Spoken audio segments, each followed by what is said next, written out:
Olá, me chamo Maria Eduarda Pereira.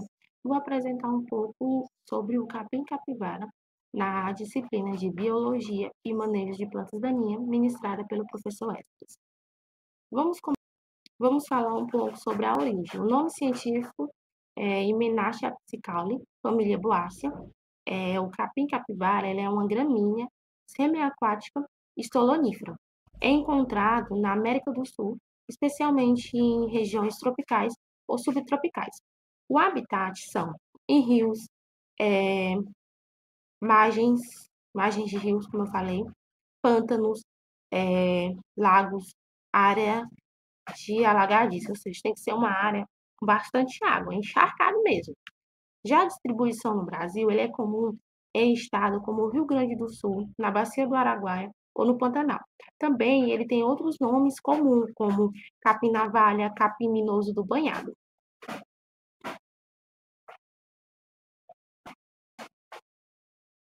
O manejo adequado e principais desafios. Os principais desafios são a resistência à herbicida, a adaptação à área úmida e inundadas. O que seria isso? Bom, o capim, ele prolifera, né, em áreas de várzeas, em solos com muita umidade, como eu falei, tem que ser bastante encharcado.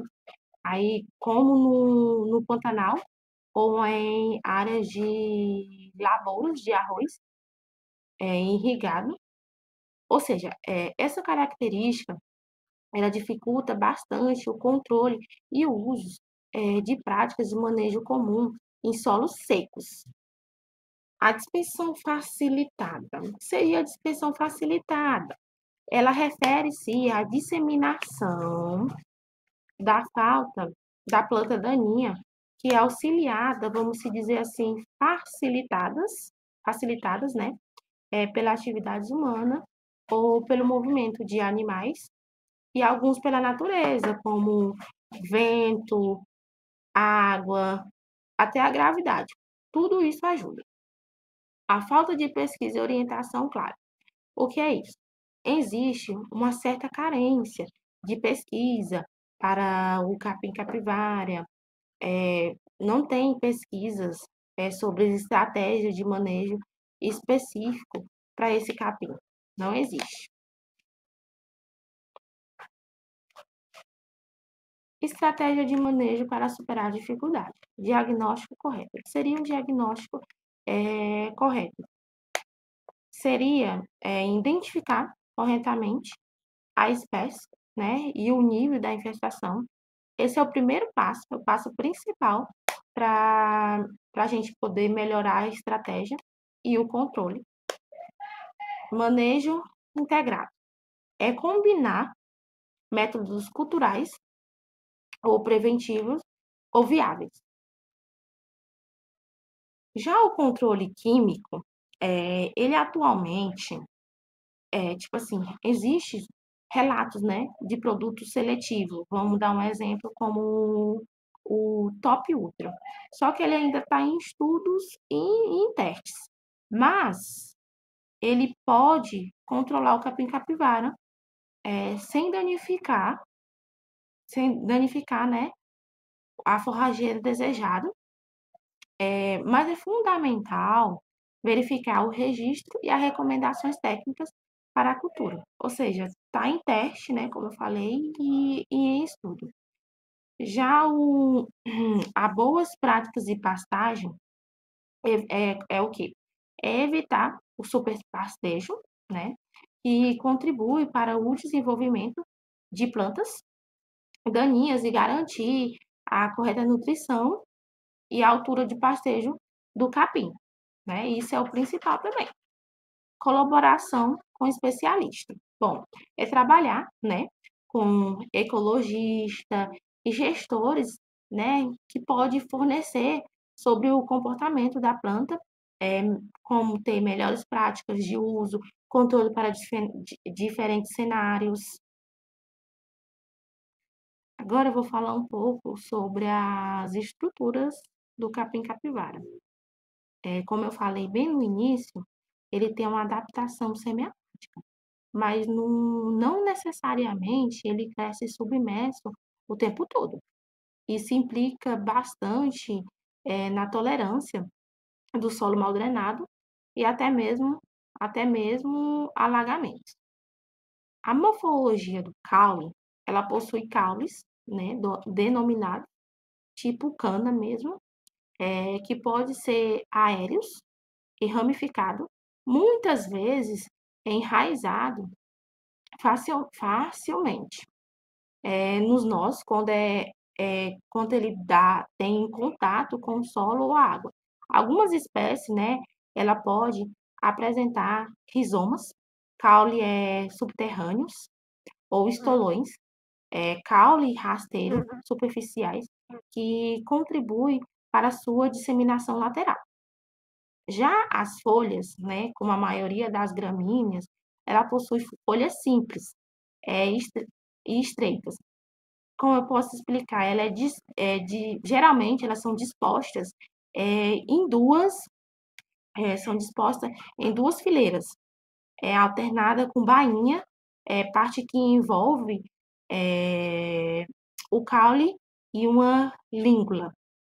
Já o sistema radicular é um sistema fibroso e adventício, raízes, ou seja, são raízes que crescem a partir do caule, o que auxilia bastante na absorção de nutrientes, né? E na fixação em solos estáveis ou alagados.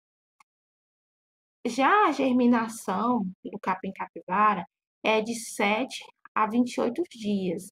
Vai dependendo muito das condições climáticas, né? Aí, após a germinação, né? A planta, o capim, né? Ele pode ser utilizado para fins de manejo em aproximadamente de 90 a 120 dias, né? Porque o seu crescimento, ele ajuda muito a estabilizar o solo e controlar bastante a erosão, sendo benéfico para o manejo de áreas alagadas. Já o manejo adequado, controle químico, como eu falei, não tem um herbicida próprio para o capim-capivara, mas tem um herbicida recomendado que pode ser utilizado, que é o Guisalofop P. Já o seu mecanismo de ação, né, ele inibe a enzima acétil carboxilase, impedindo, né, a síntese do ácido graxo, que são essenciais para a formação. Já a dose, né, tem estudos que indicam que a sensibilidade do capim-capivara a herbicida como Quizarfolofop pH líquido varia e a dose eficaz pode ser ajustada com base nas condições do campo. Ou seja, a dose dele não tem uma dose correta, uma dose específica. Ela tem que ser ajustada no campo, como disse no texto. O volume da cauda, a recomendação do volume da cauda, ela é comum para aplicação, pela aplicação terrestre, fica geralmente na faixa de 100 a 200 litros por hectare. Tem volumes menores, de 50 litros por hectare. A eficácia é pós-emergência. Já o glifosato é o mecanismo de ação, ele é o mesmo na maioria de plantas daninhas. Ele é sensitivo e atua bastante como um herbicida sistêmico, sendo absorvido pelas folhas e translocando para o resto das plantas, incluindo as raízes e ponto de crescimento. Já a dose, ela requer doses elevadas para um controle eficaz, sendo que alguns experimentos apenas o glifosato na dose de 2.160 gramas equivalente, né? Equivalente a ácido por hectare, proporcionando controle de 50% em plantas perenizadas.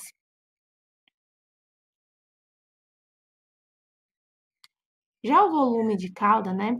Ele geralmente varia de 150 a 200 litros, podendo ser maior em áreas com alta densidade vegetativa. Já a eficácia, o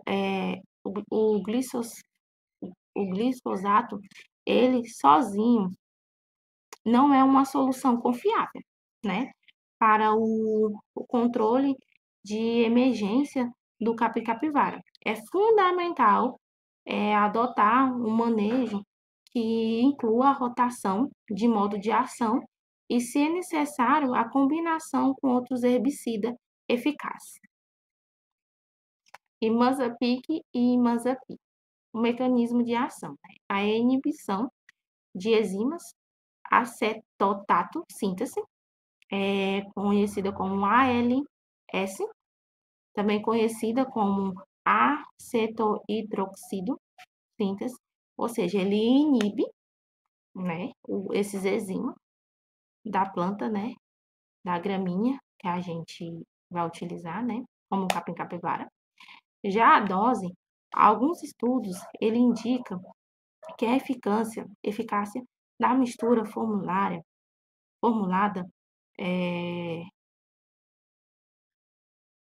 como o produtor comercial, que contém, vamos dizer aqui como está aqui, 175 gramas de Mazapic e 525 de Imazapi. Elas não são satisfatórias para plantas já perenizadas, ou seja, estabilizadas, mesmo em doses elevadas. Já o volume de cauda, no controle do capim, né, é de 200 litros por hectare. A eficácia é pós-emergências. Aqui estão as minhas referências e obrigada. Obrigada. Só que uma consideração, né, importante que a gente pode levar é que a aplicação é mais eficaz quando o capim-capivara está em um estágio inicial de crescimento, não, né? E não existe, como eu falei no começo, não existe um herbicida registrado justamente para o capim-capivara. Mesmo que os estudos estarem em andamento, mas não há nenhum herbicida registrado para o capim. Mas isso sempre é bom. Como se diz, é uma necessidade de procurar, né, de consultar um profissional da área agrícola. Olá, me chamo Maria Eduarda Pereira. Vou falar um pouco sobre o capim-capivara da matéria de biologia e manejo de plantas daninhas, ministrada pelo professor Esdras Henrique. Vou começar pelo nome científico do capim. Ele é Hymenaea piscicaule, ele é da família Boácea, é uma gramínea semiaquática e estolonífera, ela é da América do Sul, especialmente em regiões tropicais e subtropicais. Ela é mais encontrada em pântanos, lagos, rios e áreas bastante alagadícias, bem úmidas mesmo, encharcadas. Já a sua distribuição no Brasil é mais no estado do Rio Grande do Sul, na Bacia do Araguaia ou no Pantanal. Também temos outros nomes comuns, como capim-navalha, capim-minoso do banhado. O manejo adequado, o melhor manejo, né, adequado para o capim-capivara, ele envolve práticas agrícolas preventivas, como correção ao solo e uso de sementes de qualidade. Além do manejo de pastagem, é bom respeitar a altura do pastejo e realizar adubações de manutenção. E em caso de infestação, o controle químico pode ser necessário a aplicação de herbicidas, que mais para frente eu vou explicar.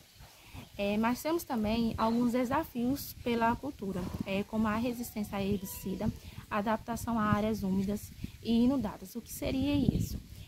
O capim, ele prolifera em áreas de várzeas, em solos com muita umidade, como no Pantanal e em lavouras de arroz irrigadas. Ou seja, essa característica ela dificulta bastante o controle e o uso de práticas de manejo comum em solos secos. Já a dispersão facilitada, ela refere-se à disseminação da planta daninha, que é auxiliada ou facilitada, né, pelas atividades humanas ou pelos movimentos de animais. Às vezes, tá pela natureza, como vento, água e até a gravidade. Temos também a falta de pesquisa e orientações claras. Existe uma certa carência de pesquisa detalhada sobre a estratégia de manejo específicas. Agora vamos falar sobre a estratégia do manejo para superar essas dificuldades que tanto tem. Ter um diagnóstico correto. Sempre é bom identificar corretamente a espécie, o nível de infestação. Esse é o primeiro passo para definir a melhor estratégia de controle. Já o manejo integrado é combinar métodos culturais preventivos e, se viáveis, registro químicos. Já o controle químico seletivo, existe alguns relatos de produto seletivo, como o Top Ultra, ele ainda está em estudos e em testes. Só que ele pode controlar o controle capivara sem danificar o capim forrageiro. Desejo que a gente deseja, né? Mas é fundamental verificar o registro e recomendações técnicas para cada cultura, né? E pastagem. Temos também as boas práticas de pastagem. O que seria isso? É evitar o superpastejo, que contribui para o desenvolvimento de plantas daninhas, e garantir sempre a correta nutrição e a altura do pastejo forrageiro principal. É bom ter colaboração com especialistas, trabalhar sempre com ecologistas e gestores de terra. Sobre o comportamento da planta, as melhores práticas, o uso ou o controle para diferentes cenários, né? Mas é sempre ter uma opinião de especialista. Eu vou mostrar um pouco sobre o capim capivara. A morfologia do capim capivara, ele como eu falei no início, ele é semiaquático, mas isso não necessariamente que ele cresce submerso o tempo todo. Isso implica a tolerância ao solo mal drenado e até mesmo em alagamentos. A morfologia do caule, ele possui caules denominados tipo cana. Ele pode ser aéreo, ramificados, muitas vezes enraizados, facilmente em nós, quando tem contato com o solo ou em água. Algumas espécies também podem apresentar rizomas, caule subterrâneos ou estolões. Caule rasteiro também, superficiais, que contribuem para a disseminação lateral. Já as folhas, como a maioria das gramíneas, ela possui folhas simples, geralmente dispostas em duas fileiras alternadas, como a bainha ou a parte que envolve o caule ou a lígula. Já o sistema radicular, ele é um sistema fibroso e adventício. Raízes que crescem a partir do caule, que auxilia bastante na absorção de nutrientes e na fixação em solo estável ou alagados. A germinação ela é de 7 a 28 dias. Vai dependendo bastante das condições climáticas após a germinação. A planta ela pode ser utilizada a fim de manejo aproximadamente a 90 a 120 dias. O crescimento ele ajuda a estabilizar o solo e a controlar a erosão, sendo benéfica a áreas alagadas. Como o capim capivara ele é semiaquático, ele é resistente e é de difícil controle, ele pode se tornar uma praga em pastagem. Os animais não gostam muito de comer, tem baixa papilidade, né? Em formas processadas, como a silagem. As principais características é ter uma grande adaptação em ambientes inundados, como eu falei no começo. Já o manejo adequado e o controle químico, como eu já havia dito, não tem um herbicida para ele próprio. Mas tem alguns que podem ser recomendados, como o Quizalofto P. estilíquido. O volume da cauda dele é comum na aplicação geralmente na parte de 100 a 200 litros por hectare, mas o volume menor deles são de 50 litros por hectare. E a eficácia dele é pós-emergente. Ele inibe o enzima asséptico carboxiláceo, impedindo o simples grastos. Temos também o glifosato. Ele é o mesmo, né, para a maioria das plantas daninhas, subsuscetível. Ele atua como herbicida sintérmico, sendo absorvido pelas folhas e translocando para o resto da planta, incluindo as raízes e o ponto de crescimento. A dose dele no capim-capivara é uma dose de 2.160 gramas, que é equivalente a ácido por hectare, proporcionando controle de 50%. E o volume de cauda, ele varia de 150 a 200 líquidos, podendo ser maior a áreas de alta densidade vegetativa. A eficácia dele, ele sozinho, ele não é uma solução confiável para o controle pós-emergente do capim, porque sempre é fundamental ter um manejo que inclui rotação, de modo de rotação, e, se necessário, a combinação com outros herbicidas eficazes. Já o Imesapic e Imesapi, ele tem um mecanismo de ação, a inibição de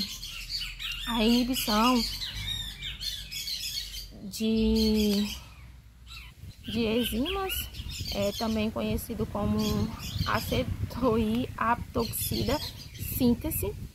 A dose, ele mostra que a eficácia da mistura formulada com os produtos que contém 175 gramas de Imesapi e 115 gramas de Imesapi, ela não é satisfatória para a planta já, né? Mesmo em doses elevadas. Já o volume de cauda, ela é de 200 litros por hectare. A eficácia é pós-emergência. Já uma consideração importante é que a aplicação mais eficaz é quando o capim-capivara ele está em estágio de início do crescimento. Como eu tinha falado, não existe nenhum herbicida registrado para ele, mas mesmo assim que os estudos estejam em andamento, mas não há nenhum herbicida para o próprio capim-capivara. Por isso, é sempre bom e necessário procurar ou consultar um profissional da área agrícola.